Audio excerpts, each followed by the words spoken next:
बाबा जी ना असल च गल्लां ਇਹ ਹੁੰਦੀਆਂ ਨੇ ਵੀ ਨਾ ਕਹਿਣੀ ਗੱਲ ਹੋਰ ਹੁੰਦੀ ਹੈ ਕਿ ਜਿਵੇਂ ਕਹਿੰਦੇ ਵੀ ਖਾਲਸਾ ਪੰਥ ਜਾਂ ਮਹਾਰਾਜ ਤਾਂ ਹਮੇਸ਼ਾ ਚੜ੍ਹਦੀ ਕਲਾ 'ਚ ਹੀ ਰਹੇ ਅਸੀਂ ਮਾੜੇ ਹਾਲਾਤਾਂ 'ਚ ਵੀ ਨਾ ਪਰ ਇੱਥੇ ਆ ਕੇ ਬਾਬਾ ਜੀ ਐਕਚੁਅਲੀ ਪਤਾ ਲੱਗਦਾ ਨਾ ਵੀ ਕਹਿਣਾ ਗੱਲ ਹੋਰ ਹੁੰਦੀ ਆ ਵਰਜਿਸ਼ ਬੜੀ ਪੈਂਦੀ ਹੈ ਹੁਣ ਇੱਥੇ ਮੋਰਚੇ ਤੇ ਰਹਿਣਾ ਵੀ ਕੋਈ ਸੌਖਾ ਕੰਮ ਥੋੜੀ ਹੈ ਯੋਧਿਆਂ ਵਾਲਾ ਕੰਮ ਹੈ ਇਹ ਸੂਰਮੇ ਹੀ ਨੇ ਜਿਹੜੇ ਡਟੇ ਹੋਏ ਨੇ ਤੇ ਇਹਨਾਂ ਦਾ ਖਿਆਲ ਰੱਖਣਾ ਪੈਂਦਾ ਹੈ ਸਰੀਰ ਨੂੰ ਥਕਾਨ ਹੁੰਦੀ ਹੈ ਤੇ ਥਕਾਨ ਵਾਸਤੇ ਭਸਮਾਂ ਨੇ ਆ ਇਹ ਚੱਲਦੀਆਂ ਨੇ ਭਸਮਾਂ ਪੁਰਾਣੀ ਵਿਧੀ ਨਾਲ ਬਣਾਈਆਂ ਨੇ ਵੀ ਜਿਹੜਾ ਸਵਾਇਆ ਗੱਫਾ ਵਰਤਾ ਕੇ ਵੀ ਫੌਜ ਚੜ੍ਹਦੀ ਕਲਾ 'ਚ ਹੋ ਜਾਂਦੀ ਹੈ ਜੀ ਤੇ ਇਹ ਉਹ ਆਪਾਂ ਤਿਆਰ ਕਰ ਰਹੇ ਹਾਂ ਜੀ ਉਹ ਇਸ ਤਰੀਕੇ ਨਾਲ ਕਿ ਅਸੀਂ ਹੁਣ ਕਹਿੰਦੇ ਤਾਂ ਹੈਗੇ ਆ ਵੀ ਜੀ ਅਸੀਂ 18 ਵਾਰ ਦਿੱਲੀ ਜਿੱਤੀ ਹੈ ਤੇ ਉਹਨੇ ਵੀ ਵਾਰ ਹੁਣ ਸਾਨੂੰ ਜਿੱਤ ਕੇ ਦਿਖਾਉਣੀ ਪੈਣੀ ਹੈ मैं सरकार ਨੂੰ ਇਹ ਕਹਿਣਾ ਚਾਹੁੰਦੀ ਹਾਂ ਕਿ ਆ ਜੋ ਤੁਸੀਂ ਆ ਤੁਹਾਡਾ ਡਿਸੀਜਨ ਹੈ ਇਹ ਵਾਪਸ ਲੈ ਲਓ ਜਿਹੜੇ ਬਿੱਲ ਆ ਕਿਸੇ ਦੇ ਕੰਮ ਨਹੀਂ ਆਣੇ ਹੈ ਨਾ ਇਹ ਮਾਨਵਤਾ ਦੇ ਅਗੇਂਸਟ ਆ ਜਦੋਂ ਆਪਣੀ ਪ੍ਰਜਾ ਦੀਆਂ ਜ਼ਮੀਨਾਂ ਦੇ ਉੱਤੇ ਨਿਗਾਹ ਮਾਰੀ ਆ ਨਾ ਉਹਨਾਂ ਨੂੰ ਹੜੱਪਣ ਦੀ ਕੋਸ਼ਿਸ਼ ਕੀਤੀ ਆ ਤਾਂ ਉਦੋਂ ਤਬਾਹੀ ਮਚੀ ਆ ਉਹ ਰਾਜ ਕਦੇ ਸਿਰੇ ਨਹੀਂ ਚੜੇ ਚਾਹੇ ਉਹ ਹਰਨਾਕਸ਼ ਦੇ ਹੋਣ ਤੁਸੀਂ ਦੇਖ ਰਹੇ ਹੋ ਡੇਲੀ ਪੋਸਟ ਪੰਜਾਬੀ ਤੇ ਮੈਂ ਹਾਂ ਅਮਿਤ ਸ਼ਰਮਾ ਇਸ ਵਕਤ ਅਸੀਂ ਸਿੰਘੂ ਬਾਰਡਰ ਤੇ ਮੌਜੂਦ ਹਾਂ ਜਿੱਥੇ ਕਿਸਾਨਾਂ ਦਾ ਧਰਨਾ ਲਗਾਤਾਰ ਜਾਰੀ ਹੈ ਜੇਕਰ ਇਸ ਧਰਨੇ ਦੀ ਗੱਲ ਕਰੀਏ ਤਾਂ ਧਰਨੇ ਵਿੱਚ ਬੜੇ ਮੈਡੀਕਲ ਕੈਂਪ ਲੱਗੇ ਹੋਏ ਆ ਕਿਸਾਨਾਂ ਦੇ ਲਈ ਦਵਾਈਆਂ ਉੱਥੇ ਫ੍ਰੀ ਹੈ ਰੈੱਡ ਕਰਾਸ ਦੀ ਐਂਬੂਲੈਂਸ ਖੜੀਆਂ ਹਰ ਤਰ੍ਹਾਂ ਦੀ ਇੱਥੇ ਸੁਵਿਧਾ ਹੈਗੀ ਹੈ ਤਾਂ ਕਿ ਕਿਸਾਨਾਂ ਨੂੰ ਕੋਈ ਦਿੱਕਤ ਨਾ ਆਵੇ ਲੰਗਰ ਚੱਲ ਰਿਹਾ ਉੱਥੇ ਦੂਜੇ ਇੱਕ ਪਾਸੇ ਤੁਹਾਨੂੰ ਤਸਵੀਰ ਅਸੀਂ ਨਵੀਂ ਦਿਖਾ ਦਈਏ ਇੱਥੇ ਹੁਣ ਆਯੁਰਵੇਦ ਜਿਹੜੀ ਮੈਡੀਸਿਨ ਹੈਗੀ ਹੈ ਯਾਨੀ ਦੇਸੀ ਦਵਾਈਆਂ ਆਯੁਰਵੇਦ ਬੜੀ ਜਿਹੜੀ ਮਾਨਤਾ ਰੱਖਦਾ ਆਯੁਰਵੇਦ ਕਿਉਂਕਿ ਦਵਾਈਆਂ ਬੜੀਆਂ ਕਾਰਗਰ ਹੁੰਦੀਆਂ ਤਾਂ ਹੁਣ ਆਯੁਰਵੇਦ ਦਾ ਵੀ ਕੈਂਪ ਜਿਹੜਾ ਹੈ ਪਹਿਲਾਂ ਇੱਥੇ ਲੱਗਿਆ ਹੋਇਆ ਹੈ ਇਹ ਜਿਹੜੇ ਨਾਲ ਤੁਸੀਂ ਸ਼ਖਸ ਦੇਖ ਰਹੇ ਹੋ ਇਹ ਬਾਬਾ ਜੀ ਜਿਹੜੇ ਨੇ ਸਿਮਰਪ੍ਰੀਤ ਸਿੰਘ ਇਹਨਾਂ ਦਾ ਨਾਮ ਹੈ ਤੇ ਇੰਦਰਜੋਤ ਕੌਰ ਇਹਨਾਂ ਦੇ ਨਾਲ ਇਹ ਯੋਗਾ ਟੀਚਰ ਨੇ ਇਹ ਦੋਨੋਂ ਅੱਜ ਸਿੰਘੂ ਬਾਰਡਰ ਦੇ ਉੱਤੇ ਦੇਖਿਆ ਕਿ ਦੇਰਾ ਤੁਸੀਂ ਦੇਖੋ ਇਹ ਆਯੁਰਵੇਦ ਇੱਕ ਬਹੁਤ ਹੀ ਅੱਛਾ ਕਹਿ ਸਕਦੇ ਦਵਾਈਆਂ ਆਯੁਰਵੈਦਿਕ ਹੈਗੀਆਂ ਤਾਂ ਇਹਦਾ ਰਿਜ਼ਲਟ ਵੀ ਬਹੁਤ ਵਧੀਆ ਆਉਂਦਾ ਵੈਸੇ ਤਾਂ ਮੈਡੀਕਲ ਕੈਂਪ ਬਹੁਤ ਇੱਥੇ ਐਲੋਪੈਥੀ ਦਵਾਈਆਂ ਮਿਲ ਰਹੀਆਂ ਪਰ ਆਯੁਰਵੇਦ ਵੀ ਕਿਤੇ ਨਾ ਕਿਤੇ ਇੱਕ ਵੱਡੀ ਅਹਿਮੀਅਤ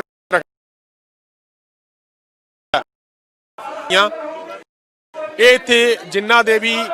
ਜੋੜਾਂ 'ਚ ਦਰਦ ਹੈ ਸਾਹ ਚੜਦਾ ਹੈ तमाम ਹੋਰ ਵੀ ਕਈ ਬਿਮਾਰੀਆਂ ਦੇ ਵਿੱਚ ਇਲਾਜ ਕਰਦੇ ਨੇ ਬਾਬਾ ਜੀ ਤਾਂ ਇਹ ਅੱਜ ਇੱਥੇ ਖਾਸ ਤੌਰ ਤੇ ਪਹੁੰਚੇ ਆ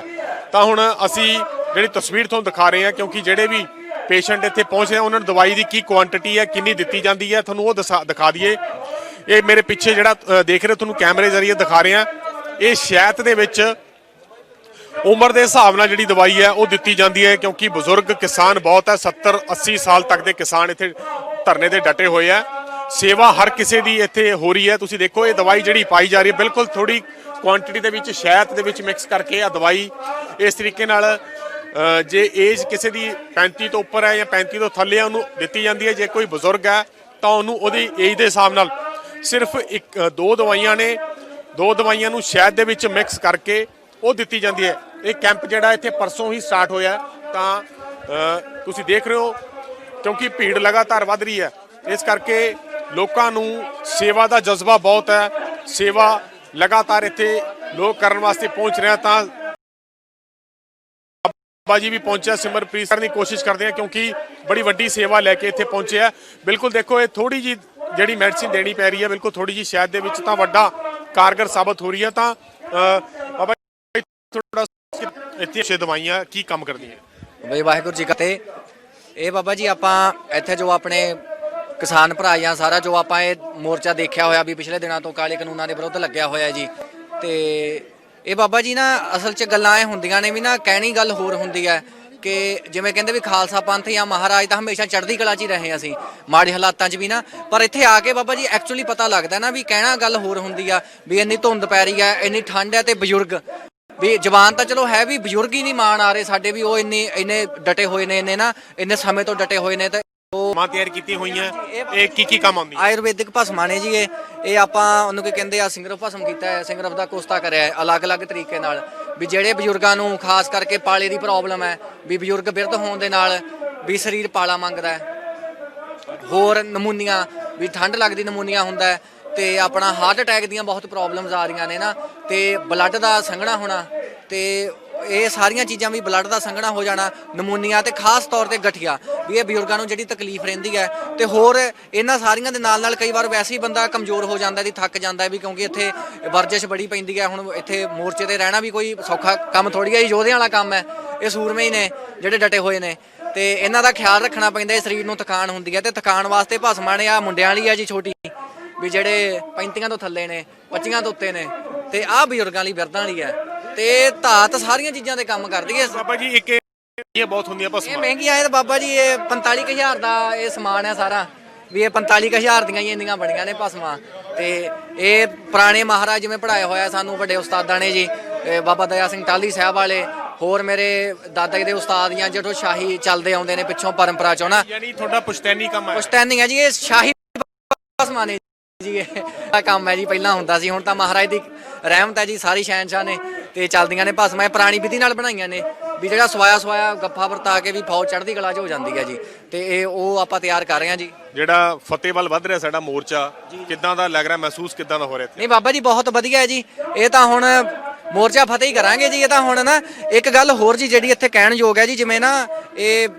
ਇੰਨੇ ਚਿਰ ਤੋਂ ਇਹ ਸਿੰਘ ਡਟੇ ਹੋਏ ਨੇ ਸਾਰੇ ਨਾ, ਤੇ ਇਹ ਵਾਕਈ ਇਹਨਾਂ ਦਾ ਜਿਹੜਾ ਸਬਰ ਪਰਖਿਆ ਜਾ ਰਿਹਾ ਹੈ। ਔਰ ਇੱਕ ਇਹਨਾਂ ਦੇ ਉੱਤੇ ਪ੍ਰੈਸ਼ਰ ਵੀ ਹੈ ਜੀ, ਉਹ ਇਸ ਤਰੀਕੇ ਨਾਲ ਕਿ ਅਸੀਂ ਹੁਣ ਕਹਿੰਦੇ ਤਾਂ ਹੈਗੇ ਆ ਵੀ ਜੀ ਅਸੀਂ 18 ਵਾਰ ਦਿੱਲੀ ਜਿੱਤੀ ਹੈ, ਤੇ 19ਵੀਂ ਵਾਰ ਹੁਣ ਸਾਨੂੰ ਜਿੱਤ ਕੇ ਦਿਖਾਉਣੀ ਪੈਣੀ ਹੈ, ਕਿਉਂਕਿ ਪਿਛਲੀ ਜਿੰਨੀ ਸਾਡੀ ਕੀਰਤੀ ਹੈ ਉਹ ਸਾਰੀ ਦਾਅ ਤੇ ਲੱਗੀ ਹੋਈ ਹੈ ਜੀ। ਇਹ ਬਹੁਤ ਵਧੀਆ ਕੰਮ ਚੱਲ ਰਿਹਾ ਜੀ, ਵੀ ਜਿਹੜਾ ਇਕੱਠੇ ਹੋਣਗੇ। ਹੁਣ ਬਾਬੇ ਚੜ੍ਹਦੀ ਕਲਾ ਨਾਲ ਹੁਣ ਮੋਰਚਾ ਲੈ ਕੇ ਜਾਵਾਂਗੇ। ਜਿਵੇਂ ਪਿੱਛੇ ਜੇ ਸਾਡੇ ਇੱਕ ਮਿੱਤਰ ਨੇ ਇੰਟਰਵਿਊ ਦਿੱਤੀ ਸੀ, ਉਹ ਕਹਿੰਦੇ ਵੀ ਸਾਡੇ ਘੋੜਿਆਂ ਦੇ ਕਹਿੰਦੇ ਬੈਕ ਗੇਅਰ ਨਹੀਂ ਹੁੰਦੇ, ਵੀ ਇਹ ਤਾਂ ਅੱਗੇ ਨੂੰ ਹੀ ਚੱਲਦੇ ਨੇ। ਇਹ ਹੁਣ ਅੱਗੇ ਨੂੰ ਹੀ ਚੱਲਣਗੇ, ਇਹ ਪਿੱਛੇ ਨਹੀਂ ਮੁੜਦੇ ਬਾਬਾ ਜੀ। ਤੇ ਬਸ ਮਹਾਰਾਜ ਕਿਰਪਾ ਕਰਨ ਵੀ ਚੜ੍ਹਦੀ ਕਲਾ ਨਾਲ ਵੀ ਸਾਰੇ ਤੰਦਰੁਸਤ ਰਹਿਣ ਤੇ ਆਪਣਾ ਸ਼ਾਂਤੀ ਨਾਲ ਜੀ ਇਹ ਮੋਰਚਾ ਫਤਿਹ ਹੋ ਜਾਵੇ, ਤੇ ਇਹਦੇ ਨਾਲ ਦੀ ਕੋਈ ਰੀਸ ਕੋਈ ਨਹੀਂ ਬਾਬਾ ਜੀ। ਸਾਡੇ ਨਾਲ ਹੁਣ ਮੈਡਮ ਇੰਦਰਪ੍ਰੀਤ ਕੌਰ ਹੈ ਜੀ, ਤੁਹਾਡਾ ਨਾਮ? ਇੰਦਰਜੋਤ ਕੌਰ ਜੀ ਨੇ, ਇਹ ਵੀ ਯੋਗਾ ਦੇ ਟੀਚਰ ਹੈ। ਥੋੜੀ ਚੇਰ ਪਿੱਛੇ ਕਰੋ, ਤਾਂ ਇਹਨਾਂ ਨਾਲ ਗੱਲ ਕਰਦੇ ਆ। ਪਹਿਲਾਂ ਇਹ ਦੱਸੋ ਤੁਸੀਂ ਕਦੋਂ ਆਏ ਤੇ ਬਾਬਾ ਜੀ ਨੂੰ ਕਦੋਂ ਮਿਲੇ ਸੀ ਤੁਸੀਂ?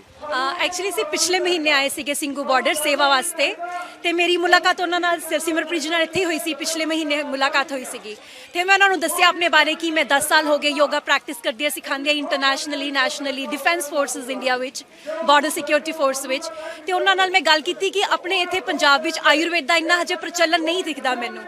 ਜਦ ਕਿ ਇਹਦੀ ਆਯੁਰਵੇਦ ਬਹੁਤ ਫਾਇਦੇਮੰਦ ਹੈ ਨਾ, ਸਾਡੇ ਦੇ ਸਾਈਡ ਇਫੈਕਟ ਨਹੀਂ ਹੁੰਦੇ। ਫਿਰ ਮੈਨੂੰ ਉਹਨਾਂ ਨੇ ਦੱਸਿਆ ਕਿ ਇਹਨਾਂ ਦੇ ਸਿੱਖ ਆਯੁਰਵੇਦ ਬਹੁਤ ਪਹਿਲਾਂ ਤੋਂ ਦੀ ਵਰਤੋਂ ਨਹੀਂ ਕਰਦੇ ਪਏ, ਪਰ ਇਹਨਾਂ ਦਾ ਖਾਨਦਾਨੀ ਕੰਮ ਹੈ, ਜਿਵੇਂ ਹੈ ਨਾ ਨਿਰਮਲੇ ਸੰਪਰਦਾ ਵਿੱਚ। ਮੈਨੂੰ ਬੜੀ ਖੁਸ਼ੀ ਹੋਈ ਸੀਗੀ ਜਿਨ੍ਹਾਂ ਨੇ ਦੱਸਿਆ ਕਿ ਅਸੀਂ ਤਾਂ ਇਹਨਾਂ ਦੇ ਪਿਤਾ ਜੀ ਬਹੁਤ ਵੱਡੇ ਵੈਦ ਨੇ, ਉਹਨਾਂ ਨੇ ਕਿੰਨੇ ਰੋਗਾਂ ਦੇ ਇਲਾਜ ਕੀਤੇ ਆ, ਹੈ ਨਾ। ਤੇ ਫਿਰ ਇਸ ਖੁਸ਼ੀ ਸੀ, ਮੈਨੂੰ ਬੜਾ ਚੰਗਾ ਲੱਗਿਆ ਕਿ ਆਪਾਂ ਹੁਣ ਇੱਥੇ ਜਿਵੇਂ ਇੰਨੇ ਲੋਕ ਰੋਜ਼ ਖਬਰ ਸੁਣਦੇ ਆ ਕਿ ਕੋਈ ਨਾ ਕੋਈ, ਕਿਸੇ ਨੂੰ ਹਾਰਟ ਅਟੈਕ ਹੋ ਗਿਆ, ਕਿਸੇ ਨੂੰ ਬੁਖਾਰ ਹੋ ਗਿਆ, ਕੋਈ ਡੈਥਸ ਹੋ ਰਹੀਆਂ, ਤੇ ਬੜਾ ਦੁੱਖ ਲੱਗਦਾ ਸੀ ਸੁਣ ਕੇ। ਫਿਰ ਮੈਂ ਇਹਨਾਂ ਦੇ ਪਿਤਾ ਜੀ ਨਾਲ ਵਿਚਾਰ ਕੀਤਾ, ਇਹਨਾਂ ਨਾਲ ਉਹਨਾਂ ਦੀ ਜਿਹੜੀ ਸਿਹਤ ਵਧੀਆ ਹੋਵੇ,